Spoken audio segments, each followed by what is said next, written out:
Share your favorite messages via Instagram, Facebook, Twitter, or email, and download messages for offline listening. For more information about the Couples Academy app, go to couplesacademy.org.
Hello. So I see that we had some of our links missing on our social media this evening. So I see you guys joining. So I want to say thank you for joining. You see, I have company tonight. Hey, Tori, how you doing? I want to say thank you guys for joining again. My fellow brothers here, they've introduced themselves. And so again, I want to say thank you to all of you who are out there watching. Please drop your name, where you're streaming from. And I want to say thank you for showing up and joining me every single week. We are talking about sex tonight from a male perspective. I know we talk about sex every week, but tonight we're getting a male perspective. If you watched the last 2 episodes of SOS, we were really diving into sex from a female perspective, sex from a male perspective. We were talking about sex, lies, truth, myths, all of those things. My wonderful husband joined me in one of those episodes. And so now I brought on some other brothers to give you guys a different perspective, because I know I bring a lot of that feminine energy. So I wanted to bring you some testosterone this evening. So we're going to just talk bullet points of some of the other content that we discussed. And then I have some new content for you tonight. So guys, what we're doing tonight, Walter, Willie, and Roland, is we are looking at the difference between men and women as they view sex. All right. And so some of the bullet points that I'm going to give you, I will tell you the female perspective, and then I'll tell you the male perspective. And then you guys weigh in and tell me, LaKeesha, that sounds crazy what you're talking about. That makes no sense. Or you tell me, yes, that makes sense. I get it. I understand it. And I want you guys to weigh in. So the first thing we're talking about is, where does sex begin? For women, it begins in the mind. For men, it begins in the body. And so for women, for us, it's really about fantasizing, remembering, and imagining the hot sex that she had previously with her husband or with her partner. So when women are in love, generally, they're constantly thinking about being together, and her sexual appetite is high and arousal is easy. For men, it's testosterone really that pushes and drives men towards sexual expression. So it begins in the body for the man, begins in the mind for the woman. What say you? So I'll chime in and say that when I watched the show, right, I wanted to disagree with the point, but when I really thought about it, I had to agree that absolutely that it, when you see a woman, when you see someone that you are attracted to, if they have attributes and features that you just prefer, like there is something chemically that happens inside of you that it bypasses your mind, and it just and things just start to activate. And so absolutely, I'm just being real. You asked me to be on the show, and so you're going to get the real. That's what I want.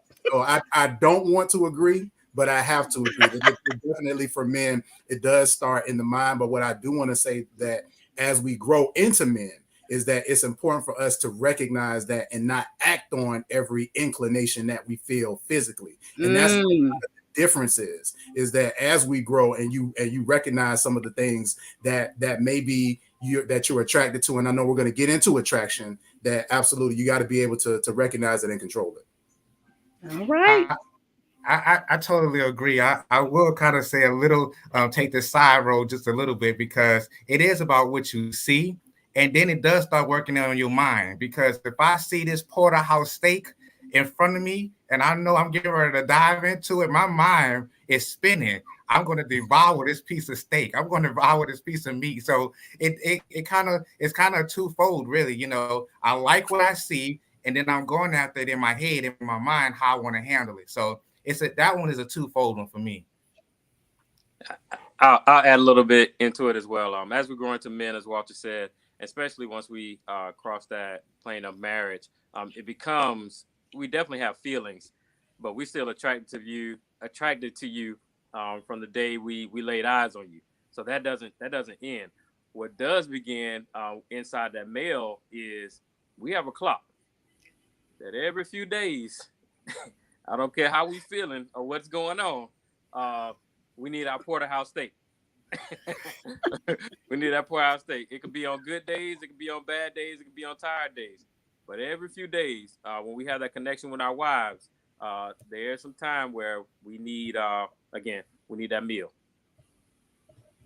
So you guys got you got a brother over here. Mr. Curtis says, not true. It all starts in the mind. All right, Mr. Curtis, I feel you. I hear what you're saying. This is what I want to say to you and to anybody else who feels like, nah, LaKeesha, I'm not feeling this. It's all in the mind for all of us. There are times when men, you guys crave sex in your body, and it's more so than women.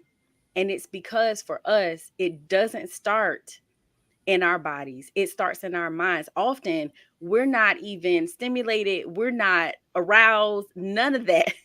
But it's when we actually feel desire that arousal happens, and then we're thinking that we want to have sex. For you all, and I've said this before, and I know a lot of men don't like it, but there's a direct line for you all. It's typically from your eyes to your penis. And for us, it is our mind, heart, then our vagina. So it definitely begins in the mind for us. You can have someone, Walter, you kind of alluded to this. You know what you like, you know what you're attracted to. That walks by you, and you may be stimulated, you may be aroused. And that doesn't mean that you're going to act on that. It doesn't mean that you're going to carry it out. But that stimulation is there. And that's not always the case for women. Remember, everybody's not the same, right? We're speaking generally, right? And so based on research, evidence, surveys, men that have been questioned, psychologists, biology, all of these things, what we've come to is that this is how it is for men and women, understanding that everybody's different. All right. Okay, so the next point, sex is about being desired for women. Sex is a hunger for men. So we talked about this, and man, Roland, you brought up that porterhouse steak, which to me just kind of validates this point. Men want to get full, and they want the whole, they want the appetizer, they want the main course, and they want the dessert, right? For women, it's really about being desired. Her being desired is her orgasm. Knowing that her man is hungry for her is actually what ignites sexy thoughts in her brain and makes her then want to carry out and have sex. So I'm telling you, this is what the research says. Fellas, go ahead, weigh in. Well, I do believe that. Listen, we want to eat all the time, and we want a nice meal, right? And the bottom line is the fact that we do hunger after being with our wives. That is our intimacy. That is our way of feeling satisfied, if you would. And quite frankly, that's just the way it is, generally speaking. Men stay hungry. Now, the problem sometimes is we tend to overeat. And what I mean by that is, right, Hmm. I'm coming with it tonight. What I mean by that is, we have our storehouse at home, and we need to make sure that we stay in our own storehouse, right? Mm-hmm. When we start overeating and then we get overweight, then we have problems. We have a situation at that point, right? So as men, we need to maintain how much we eat from our own house. Yeah. I love that. I love that. Curtis, you on a roll tonight, sir. He says men want to be desired as well. You're absolutely right. And what I want to point out to you regarding this is that again, we're talking about sex, right? We're talking about how women and men respond to sex. What triggers them, what initiates that feeling of wanting to have sex. And so what we're saying is, and when I say we, I mean me and the experts and the professionals who have researched all of this. I don't want to speak for Walter, Willie, and Roland. So I want to be clear when I say we, right? What we're saying is that for women, it's about the desire. It's about her being desired by her man. That's what stimulates her. I'm not saying that that doesn't work for you all, but what I am saying is that for us, the desire is as good as an orgasm. That is what gets her excited. Okay, so again, we're comparing the two, men versus women, all right, as it pertains to sex. All right, so the next one, sex is a mixed bag for women. For us, because we are in our mind, a lot of times we have to turn off our inner brakes. And we don't really, a lot of times, not always, remember, these are generalizations, not always, but most times women, we don't even really want it or crave it until we're aroused. And that arousal can sometimes take up to 45 minutes because we have all these things in our heads. We're thinking about the grocery list. We're thinking about the kids. We're thinking about what needs to be done in the house and what needs to happen for work. And we're thinking about all of these things. And so we have to stop those inner breaks in our mind that get in the way and prevent us from being able to relax so that we actually can get in the mood of wanting to have sex. So statistically, it's more difficult for women to orgasm than men. But orgasm is extremely necessary for women to continue their desire. So it's really like a full circle thing for us. For men, according to the research, sex is energy. And so sex actually can infuse men to actually experience potential in a relationship. They see potential, they see excitement. That hormonal energy is what gives him the drive and aggression to actually pursue his life's purpose. And it helps him to push through all of the challenges that he has to face on a daily basis because it is that reward at the end of a very difficult day. So, fellas, what say you? No, I was gonna say I think that's absolutely spot on, and that energy, and I see some of the comments in the chat. That energy actually is tied to that desirability. Where the challenge is for a lot of men, they want their spouse or their wife to desire sex as much as they do, and so because of the physiological differences, they don't, but we want you all to want it as much as we do. But because of the things that oftentimes motivate and are driving and are pushing us, Willie hit the nail on the head. Where for us, every couple of days, I need that because it's part of my energy system. It's part of my power station, and receiving that and having that commune with my wife, it actually helps me to feel desired. It helps me to be confident. It helps me to be focused and provides all of these different things. And so, do I want her to desire me and to want it? Absolutely. But sometimes knowing that it is going to be a service to and for me also, and being okay with that is something that I had to learn. Yeah, I mean, I go ahead. Go ahead. Additionally, I think it is the truth that we do want some form of feeling desired. At the same time, we have to ensure that we as men are desirable, and whatever that looks like in our individual marriages. That's one thing that we seem to fail on at times. That we want to be desired. Again, yes, we have a clock that's ticking, but what are we doing to ensure our wives are feeling safe, feeling supported, and feeling protected at times to assist them with their attraction to us. So my challenge is for us men is to ensure that, yes, we get stimulated when we feel desired, but are we actually desirable, and whatever that looks like in your particular relationship? That's my husband, yo. That's my husband.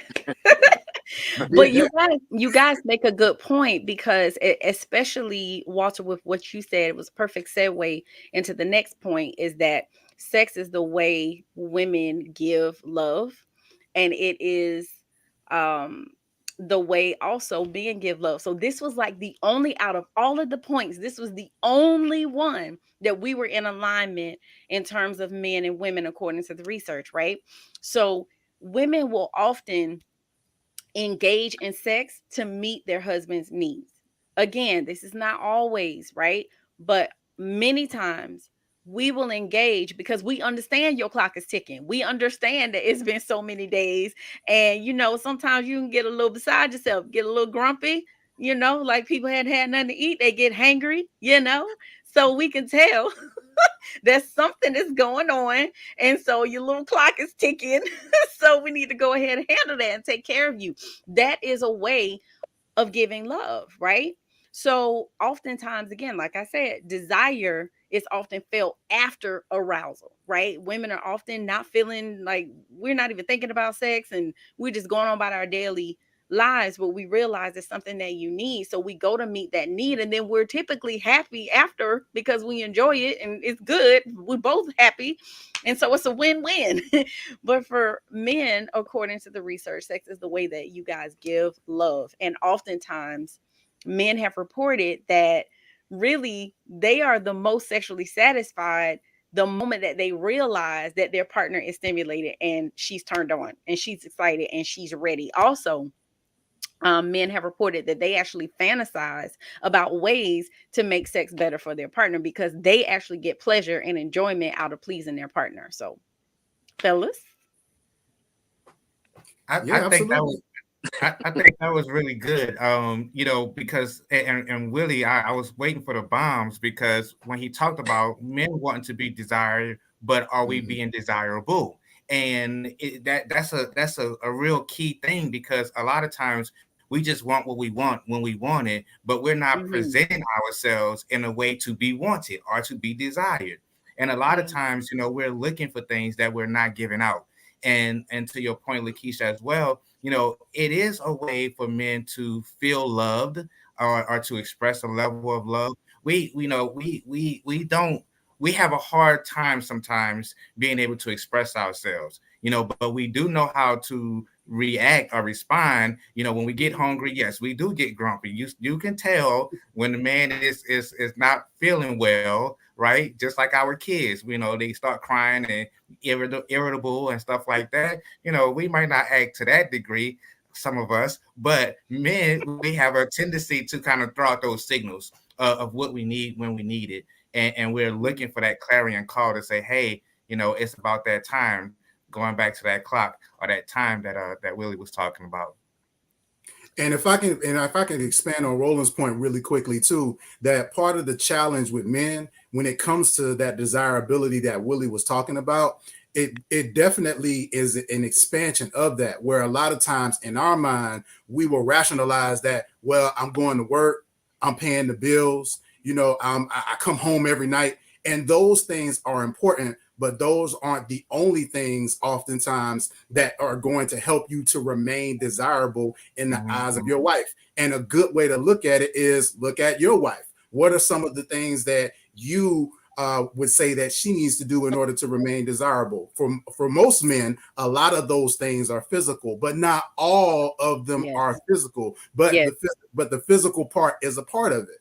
And so it's the Mhm. same thing with us as men, where it's like the financial part and that safety part and that supplying part is a big part of it, but that's not the only part. So, those things are really important in considering what that desirability looks like Willie said, and understanding what it is that your partner is looking for out of you, and making sure that y'all are having those courageous conversations. Absolutely. Absolutely. I love it. Great dialogue, guys. And the chat is going crazy over here. I need to make sure I shout out the people that are here already. Said what up, Tori. Hey, Christina. Hi, Angela, Curtis, and JJ. Hello, Stephen and Mary Catherine, Ronald, Carlene, Lisa, legendary lady. Thank you guys for watching. We appreciate you. So we're going to move on. Next point, last point, before we get to our panel questions discussion. Sex for women is an aspect of love, whereas for men, sex is love. And the way that, we broke that down before is that for men, sex creates this deep feeling of attachment. It can spur generosity and faith and optimism. And my husband brought it home when he said that sex literally can make a man feel like they're at home. So for women, it's an aspect. It's a part of the whole. It's not the end all be all. So women look forward to talking and hanging out and working out together and managing the home, the family as a team, feeling appreciated, celebrations, giving, receiving gifts, affection, all of those things. Now, I am not saying that these things are not important to men. What I am saying is that according to research, for women, it is an aspect, and for men, it is defined as love, or it is love for them. So, what you say, fellas? What you got? What you got on this one? I think I'll just reiterate what I said earlier on the earlier show is if the wife or the woman definitely can proactively take care of her husband without getting to that hunger phase or hangry phase, it definitely feels like we are, again, desired, loved as well. Where my wife knows the challenges I've had throughout the day. The moment I step foot out of the door, the world is against me.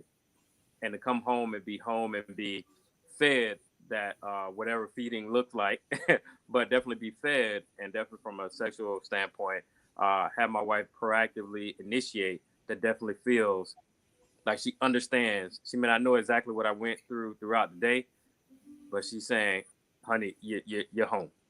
You're home. Curtis said, yes, it can make a man feel like Denzel in Training Day. King Kong ain't got nothing on me.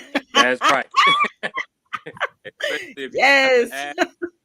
If she takes it, that's a good that's a good day. Yes. All right, you guys. So you're watching SOS. We're going to take a quick break, and then we're going to come back. We have some panel discussion questions that we're going to go through, and we will do our best to get to some of you guys' questions as well, because I see them in the chat. So go ahead and drop them. That way, if we do have time, they're already there, and we're not waiting on you to put them in there like you do on Ask the Experts, waiting to the last 2 minutes. We're going to 10 o'clock tonight also, you guys. Normally it's 30 minutes, but tonight we're going a little bit longer because I have special guests. So we'll take a quick break, and then we'll jump right back into these questions. You're watching SOS.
Hello, hello. Welcome back, you guys. Oh my gosh, I'm so excited. I got my brothers with me. I got my other daddy with me. I'm having a great night. So, again, thank you guys for being here. We're ready to jump in. We have some questions that I want to ask these fellas tonight. And I want you guys to be real, raw, authentic, be yourselves, give the people what they need with these questions. And then, like I said, we will do our best to get to your questions that you have posted in the chat.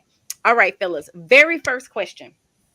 Is there anything you have done or a season that you can recall where you felt you were doing everything right, but still didn't get the desired outcome from your spouse? Yes. Yes. uh, I, I, Go ahead, Will. Yes, two no, yeses. you go, Oh, rolling. definitely. Oh, wow. I'm married to the Listen, I'm host. waiting for everybody to go. You said you married to the host. You're not gonna get in trouble tonight, I promise. I promise. Okay, So so yes, you felt like Mhm, you were doing everything right, but you still didn't get the desired outcome. So now part two, I knew the answer was yes. mhm. Part two of this question is, what did you learn or discover in the end about why you didn't get the desired outcome? So I'll go. go ahead. You might well, yeah. So what I was gonna say is, for me, it was at the very beginning of our marriage, and I went into it with this whole idea of, well, if I do these things, then I will get this. And so really not realizing that I was taking away the individualism of my wife, as far as with her being she's a person, she's not a robot, she's not a formula to be solved. And so that was the first thing. The second thing that actually hurt me too was that I was actually doing those things in order to get what I wanted, not necessarily because I was concerned about my wife's needs. And but I was really just, so in a lot of ways I was being manipulative.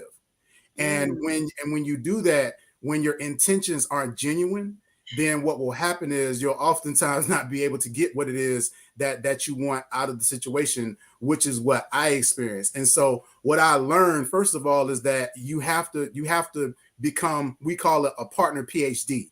So I have to become a student of my wife. I have to be able to understand who she is, and I have to hold fast even when the changes happen. And okay, this is different. This is a change. And also to make sure that I'm not being manipulative, mhm, that I'm not doing things just to get what I want to get out of the situation, but I'm actually cultivating and strengthening my marriage, is the whole point of it. And by mhm, doing that, what I found is that I was a lot more fulfilled, and I was a lot more satisfied, not just as a husband, but also as an individual, as a man, and learning how to be genuine with my intentions. all right. I totally agree with Walter. And a lot of times the fact of the matter is we are selfish by human nature. We want what we want, how we want it, when we want it. But for me, I found out that I was doing things, but I wasn't doing what she needed for me to do. So when we talk about the five love languages, and when we operate from that perspective, and like to Walter's point, when we become students of our spouses, then we can operate in an area that we know that is going to benefit them and in return benefit me. Right. So I'm buying gifts, but gifts is not the thing that's going to get her aroused or turned on or stimulated, and when she really need quality time. And I have to focus on giving quality time, having intellectual conversations to intellectually stimulate her to want to be with me. So my thing was always operating from what I thought needed to happen and not studying her to know what needed to happen. Mm, mhm. Okay. So I'll chime in. Growing up as in a single parent home as the only child, just me and my mom, I was taught to cook, clean, uh, cut the grass, be the man of the house, but in everything, laundry, everything. So I brought that to in my marriage to where I cook, I clean, laundry, uh, grass cutting. Took the financially the primary earner of the home. And anything she wanted to do, hey, you go do this, you go do that. You want to go to Mexico, you go to Mexico.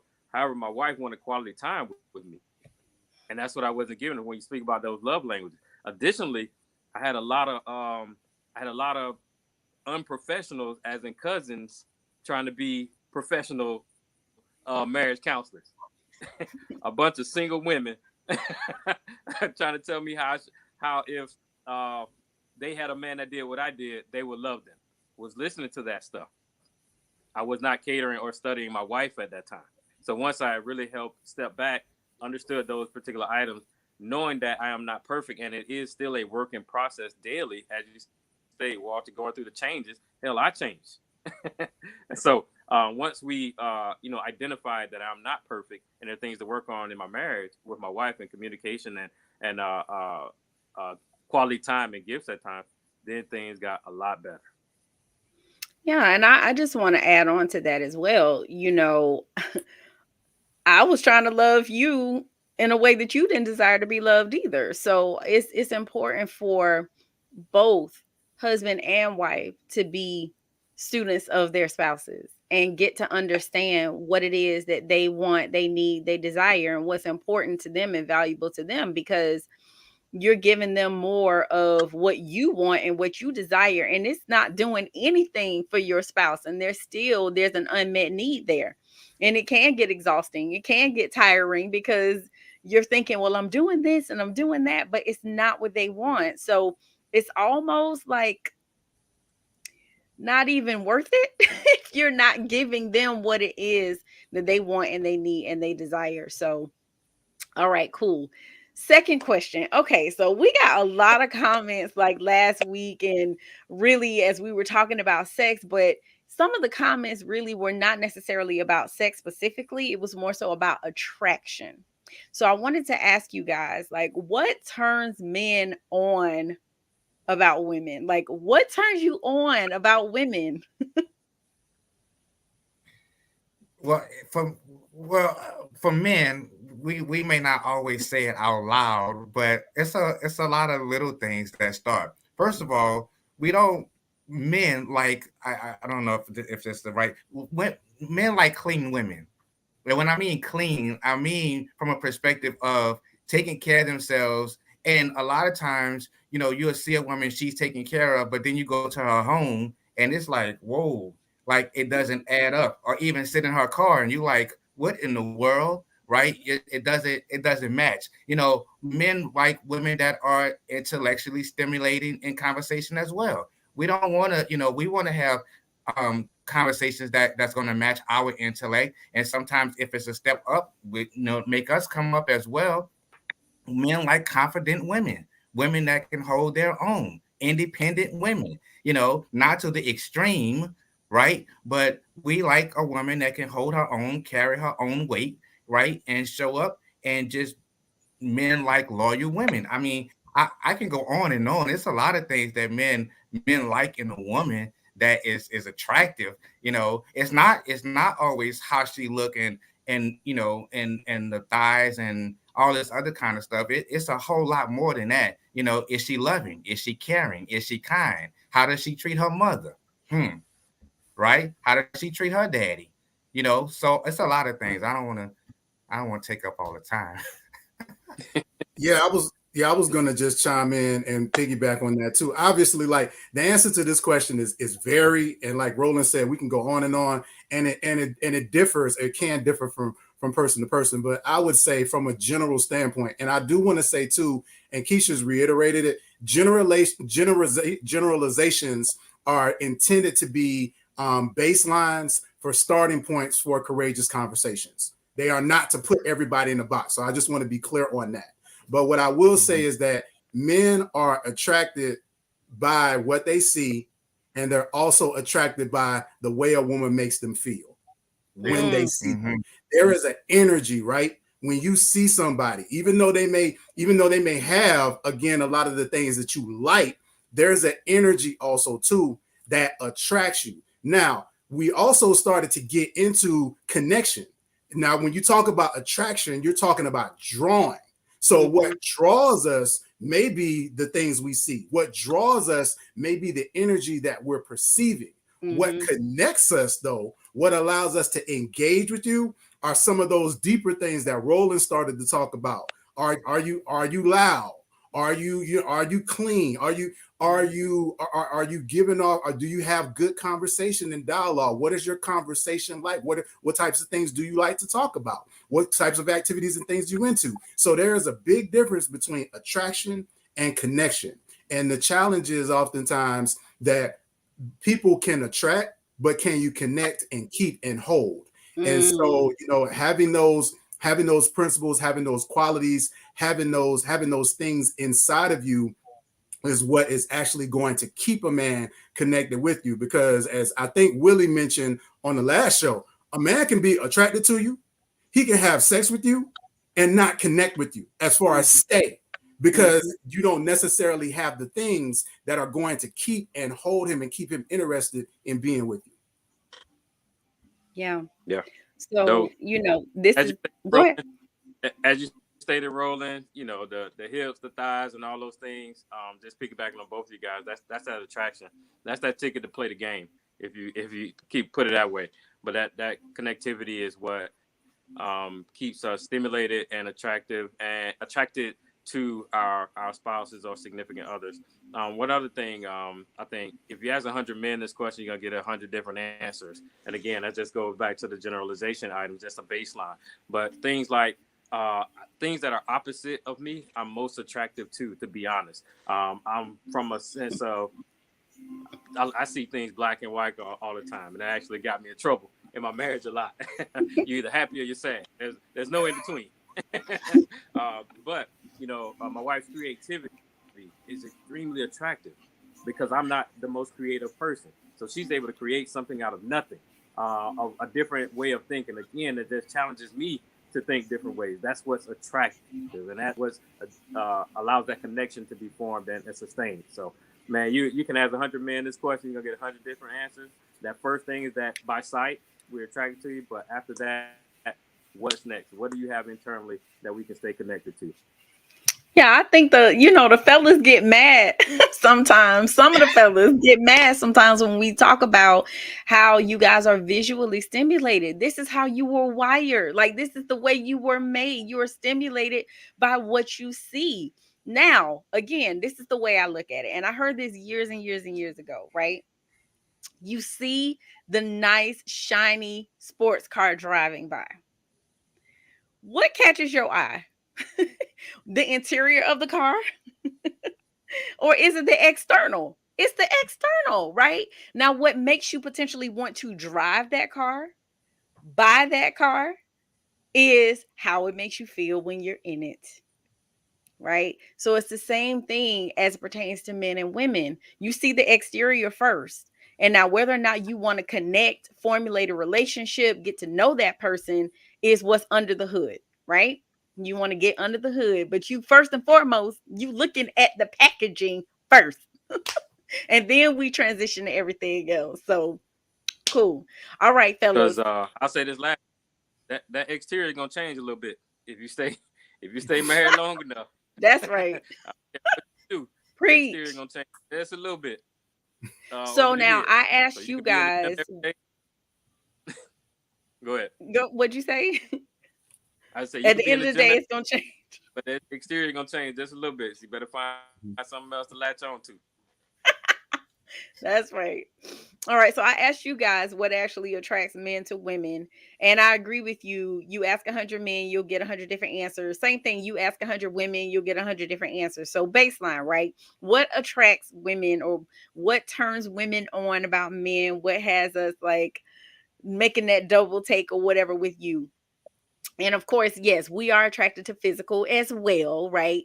But for us, it's self-confidence. Women love a man who is confident. We love a man with a sense of humor. We love a man who has some intellect, right? And also a man who moves with power. And what I mean by that is walk like you're aiming for something big, right? We want you to move with power and also radiate calmness, because we often worry about things we can't control. So we need our man to be that calm, stable, steady voice while our brain is going 50 miles an hour thinking about all this stuff again that we can't change. Now that's the connection piece, right? But the physical, the sexual characteristics that are most attractive for most women is a confident voice. We love a man who, again, speaks with confidence, and that could even include that vibrato when he's whispering in your ear. That could do it for you too. Physical fitness, there has to be something physical that we're attracted to, even if it's not, fully, you don't have the bulging biceps, but you got to have a nice smile. You got to have some pretty eyes, some good hair, something that is physical that makes us want to keep looking at you.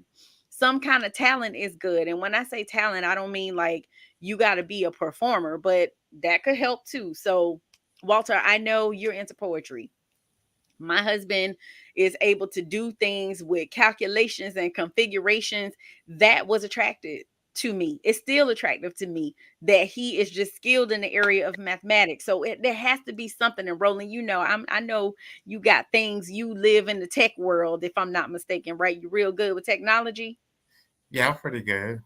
Uh-huh. Yeah. Humbly put. So it's got to be something, right, that you guys are really good at that will stimulate us. And then you got to be a good lover.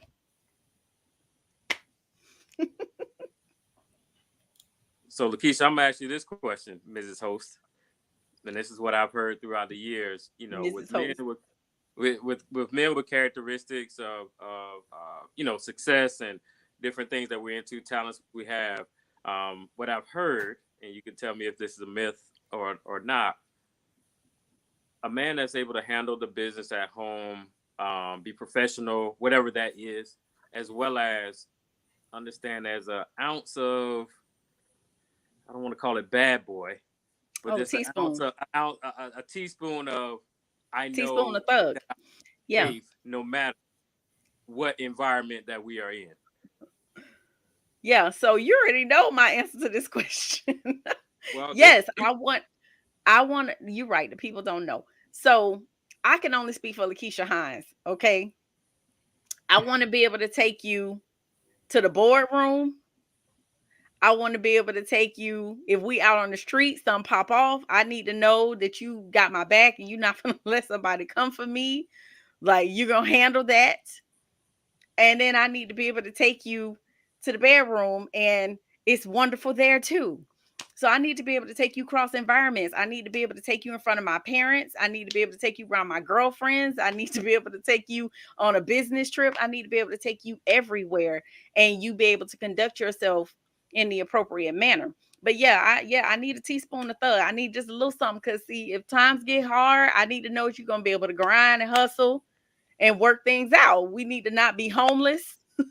And again, I need to know that if somebody come for me or our kids, that you gonna handle that. So yeah, that's extremely attractive. That's why I'm with you, boy. All right, girl.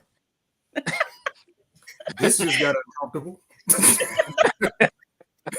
All right. So our next question, and this is a serious one. We've been having fun. We've been playing around, guys, and we're going to continue to do that. But this one, I definitely wanted to give some special attention to because of our Couples Academy family that we have watching. We know that there's a history of infidelity with a lot of our couples. We know that there has been trauma with a lot of our couples, and this is the reality. This is the truth. We all bring baggage into our relationships. It's unintentionally, you don't even know that it's there, but we all bring stuff into our marriages, right? And sometimes that's trauma. Sometimes there's trauma that existed prior to you even meeting your spouse, and you bring that into the relationship. So the question that I have for you guys is, what role should you play in your spouse's recovery, if any role at all? If there was previous trauma that you did not cause, what role should you play in their recovery, if any? I'll start here. I think the major item is to be whatever the, I know you said about infidelity. And I understand that there's many types of infidelity that is out there. Everybody speaks about cheating, but there's financial and develop. I mean, infidelity, just different communications and things of that nature. I think the most important thing is counseling to a certain degree, as well as a partnership through this, knowing that, hey, I just being vulnerable. I don't know what to do. Um, Mhm. I don't know exactly, but how can I support you that intentionally is going to support us?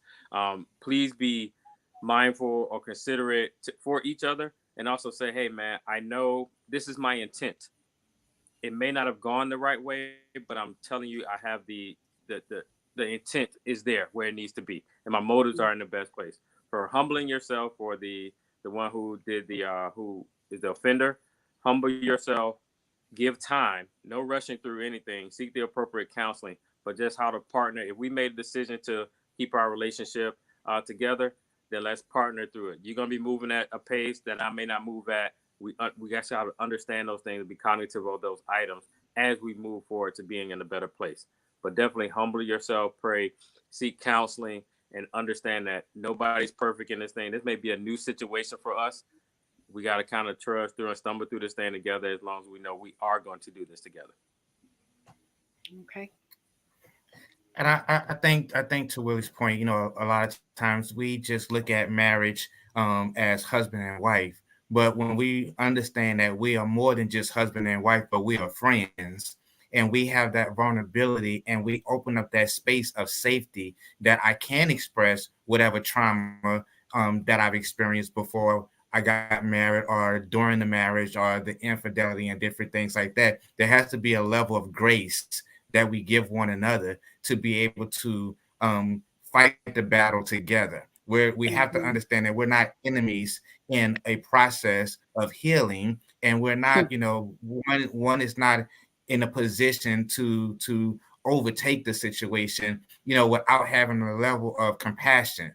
We have to understand our position on both sides, right? So if you come in with baggage, or if you come in with trauma, and because you're my friend, because you're my spouse, you're my wife, it's me and you. It's me, you, and God. And we have that level of understanding, we are the majority. And we can kind of work a little bit better through situations when we have that vulnerability with one another, and being able to express that to one another. Yeah, I think the Absolutely. general answer is, first of all, everyone should be better having met you in life. I think that should be a part of all of our life goals. And unfortunately, that may not necessarily be the case, but especially when it comes to romantic relationships and people that we're in intimate relationships with, they should always. My goal is, my mother said that success is leaving something better than you found it. And so that is always my goal, that in every relationship, I want that person to leave the relationship with me better than they came. But to address the question in a more like direct way, I wrote down a few things because we got a chance to talk about this, before. And the first thing is, and I don't mean this the way that it sounds. The first thing is, you have to determine if you've been called to that person's crazy. Now, when I say crazy, I'm not talking about the person being crazy. I'm talking about the challenges that person has that may deviate from what we know as normal.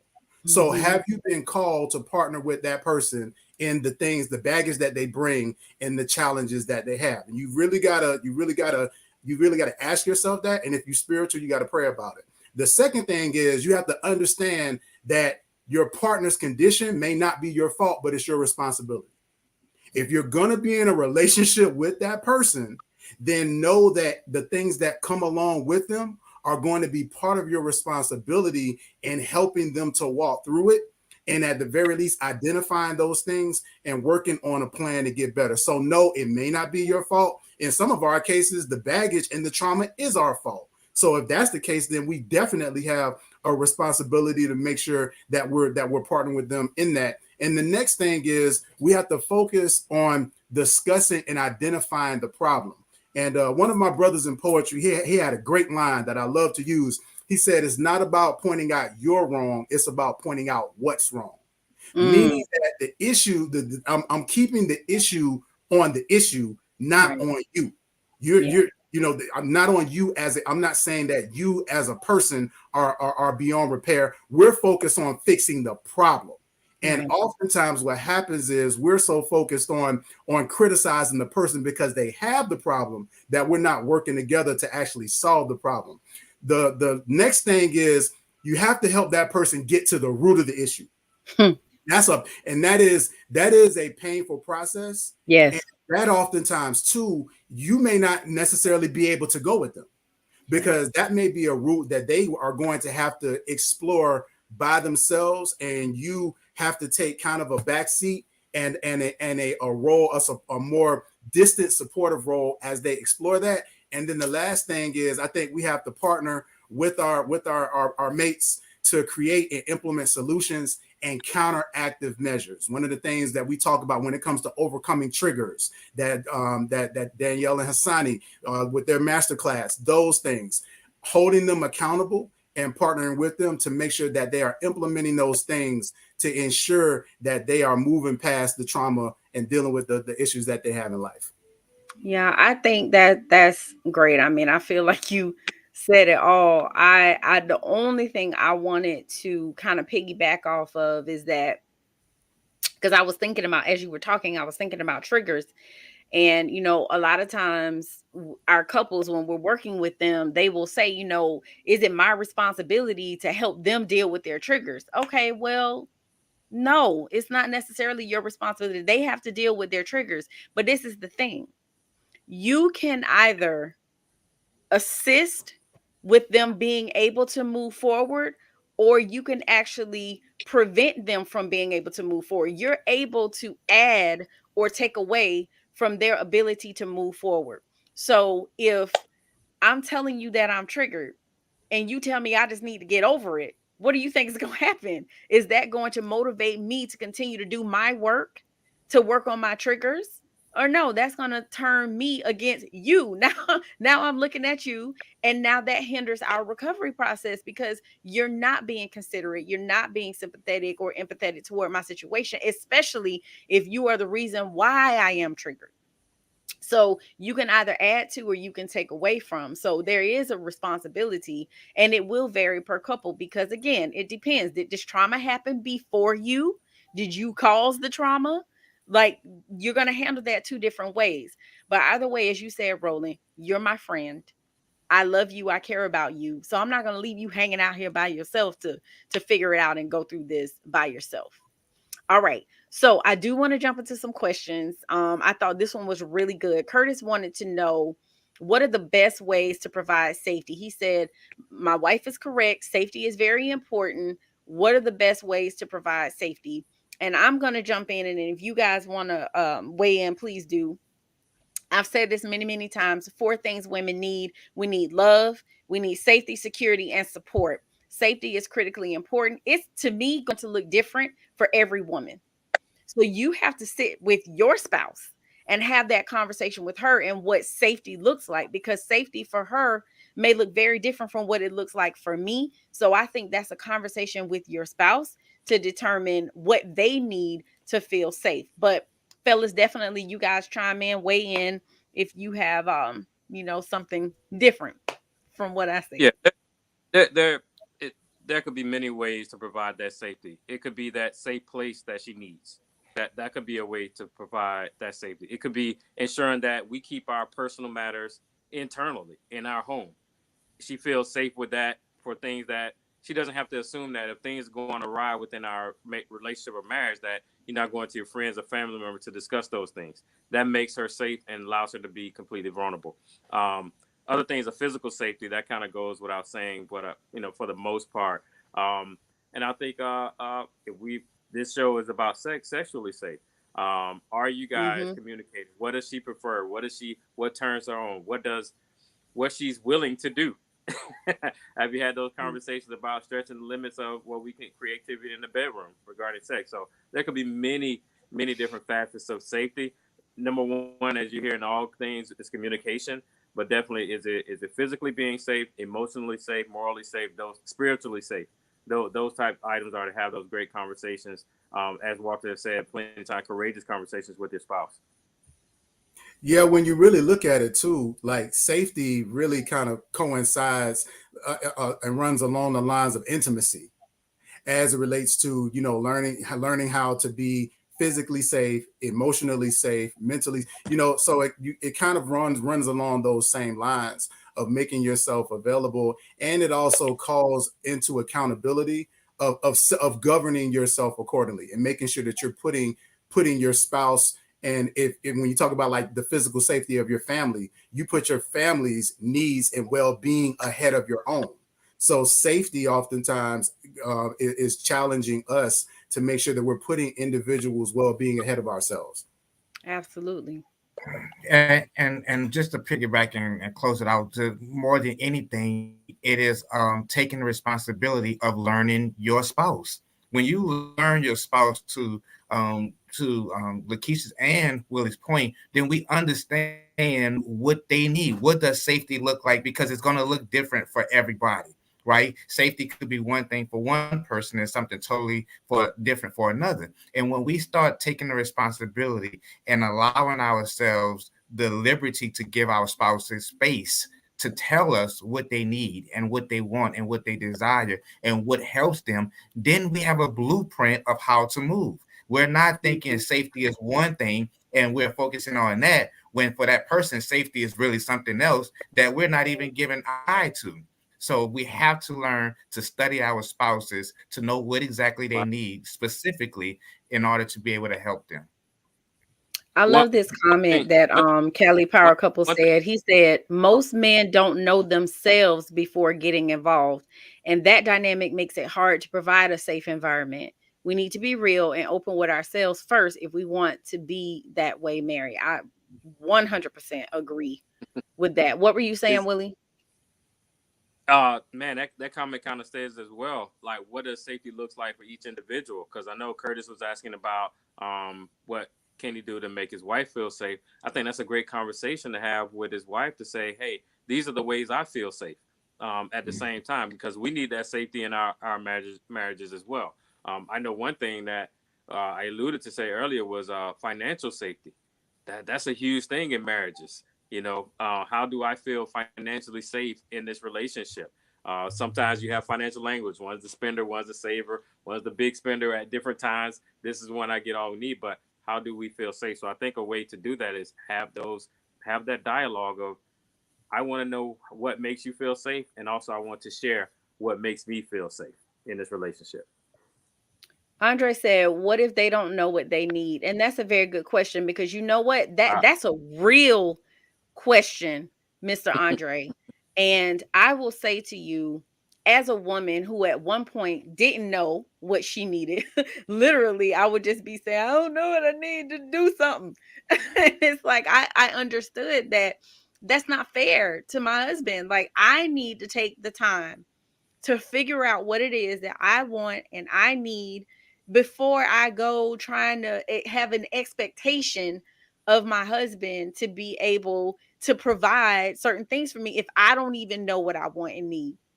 And that goes back to sex as well, because you know this is SOS. There are times when we have expectations of our partners to meet a certain need, but we don't even know what we like. We have no clue what it is that we like. And one of the points that we didn't touch on tonight was, oftentimes, you know, for men, you guys discover what it is that you like sexually because you masturbate, and it's like breathing to you all. Like, it's not a big deal. But for women, we often, our first sexual encounter or experience is typically with another person. So we never take the time to really get to know our bodies and know what we like. And so for me, it's the same thing in a relationship. You have to take the time to get to know you. You have to know what you want and you need before you have these high expectations of your spouse to be able to meet those wants and needs.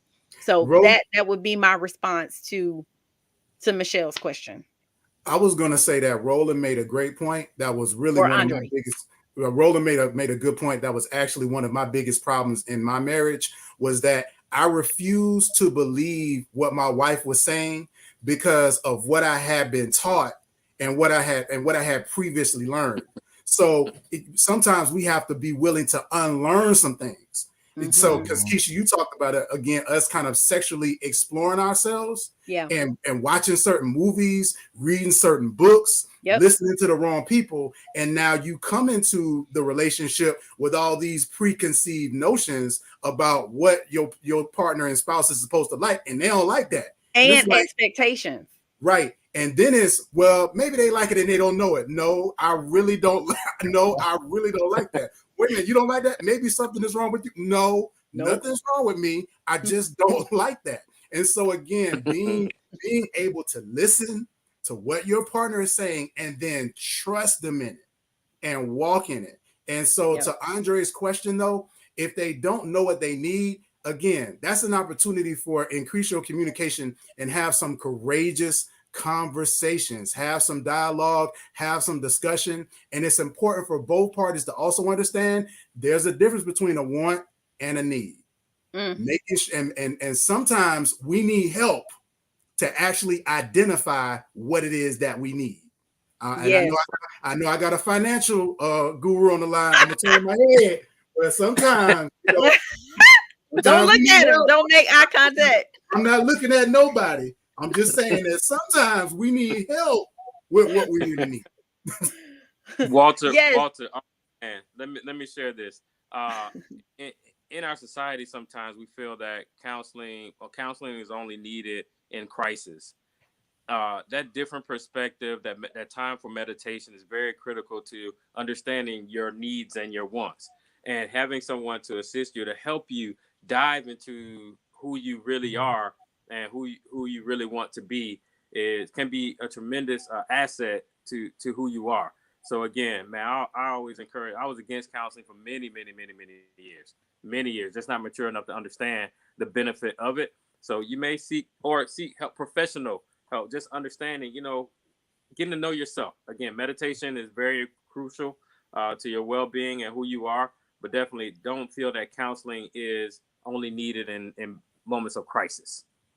Yeah, and I just want to say to you, Andre, I want to encourage you, and I want to be very clear to anybody else out there who may have a spouse that does not know what they need or doesn't know what they want. That doesn't mean that you get a pass, that you don't try, that you don't make effort to try to meet their needs. You try, do what you can. And at the same time, they need to be working on trying to figure out what it is they need. Like, we don't get a pass because it's like, I asked you what you want and you say you don't know, so I'm just gonna sit over here till you figure it out. No, make effort, try, to meet them with whatever it is that they need. And Cali Power Couple said, fix you before trying to fix your wife. Well, I want to add on to that. I'm going to say nobody try to fix anybody but yourself. So even after you fix yourself, you still don't go trying to fix your spouse. You leave your spouse to a higher power. And Walter, you were kind of saying that, even for you, Andre, like if you're not sure, pray about it. Ask God to give you guidance and direction. And he will. He will. You just have to have an open heart and open mind and be willing to listen, right? And be obedient with what it is that you're being led to do. So it's the same thing. I'm saying, Cali Power Couple, I feel you and I understand what you're saying, but this is where we get into trouble, where we're so busy looking at our spouse, pointing a finger at them. Somebody in the comments, I don't remember who it was, they were like, oh, my spouse need to be here listening to this. No, you're here. So you need to hear this, right? And so we need to focus on ourselves. When we get us together, that many times will encourage our spouse to then get themselves together. So you focus on you and you let God handle them. How about that? I have two words real quick, LaKeesha: foundry and unearthed. Well, For real. That's real. Foundry yes, and unearthed all day long. If you yes, want a better spouse, if you want the best marriage, if you want the best life, all of that kind of stuff, start with you. Focus on you, and you will get everything that you need. Foundry for men, unearthed for women. yes. Absolutely. Walter, there's something special happening tomorrow night. What is happening tomorrow night, my brother? Absolutely. So my wife and I, we actually have a show here on the Couples Academy. It is called Before I Do. It is geared towards individuals that are dating, want to be married, or don't know if they want to be married, or even if they're single, or if you are married and want information as far as to help inform conversations with your children or your single friends. Please be sure to tune in. It comes on at 9 p.m. It is a show that I do with my wife, Charmaine Jennings. We are both Couples Academy practitioners, just like the lovely Miss LaKeesha Hines and also Mr. Roland Bradley. And so would love to have you all tune in same time tomorrow night. All right, you guys. So we have had such an amazing time. I've had so much fun with you guys. I sincerely appreciate you, Walter, Roland, Willie. Got a special treat for you, Willie. So I want to say thank you all for watching. Thank you all. I didn't say what it was. It could have been chocolate. That is none of our business. It could have been cookies or pie. Who knows?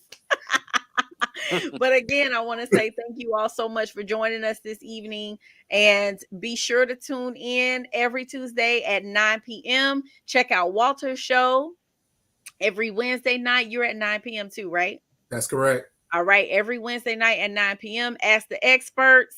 Every Friday, 9:30 a.m. Couples Academy show, Monday through Thursday, 9:30 a.m. Y'all get plugged in. Download the app. Make sure you don't miss what's going on here at Couples Academy. So again, thank you guys. I appreciate you. Y'all say good night to the people. Yeah. Night, y'all. Thank Thank you for All the right. invite, Keisha. All right. And we will see you guys next week. Thank you so much. Good night.